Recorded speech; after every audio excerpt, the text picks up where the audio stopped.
Welcome to the Mobil Trend channel. Subscribe now. The Kona we drove was a Korean spec model. Suspension and steering tuning will be adjusted for the US, though we couldn't get a clear answer on what sort of changes that entails.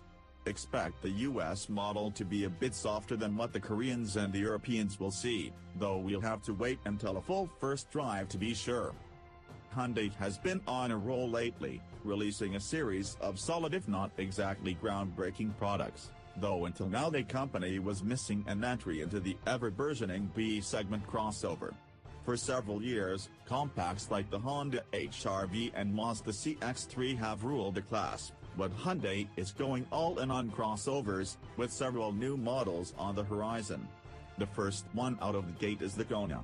In the next few years, we'll see a model that slots below the Kona and a large SUV that will sit above the Santa Fe. We got our first look at the new model at Hyundai's new Motor Studio, a place that's half interactive museum and half high-end conference space. The Kona's styling, a mix of original and derivative design elements, is sure to be divisive. The most standout feature is a plastic cladding that comes in either black or gray, depending on the body color. Hyundai is calling it armor. We just hope it's affordable to replace. The front wears Hyundai's cascading grille, an element that's making its way across the automaker's lineup. It's flanked by what Hyundai is calling composite headlights. It's a split design that places the slit-like turn signals above and separate from the actual headlights. It looks very similar to the current Jeep Cherokee, odd considering the controversy that model caused a few years ago. There's also a bit of Nissan juke in there, though substantially toned down. You best get used to it, though, as design chief Luke Donkerwalk says, it's the new face of the brand. Expect to see some variation making its way across the automaker's lineup.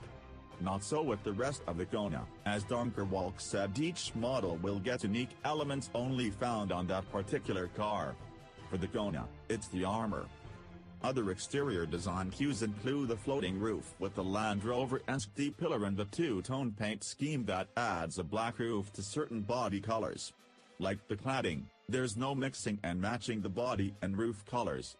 There's also a wide slot just above the grille that doesn't lead anywhere. It resembles the hood scoop on the 5th-generation Chevrolet Camaro SS. It's another design flourish that seems out of place, especially since it isn't functional.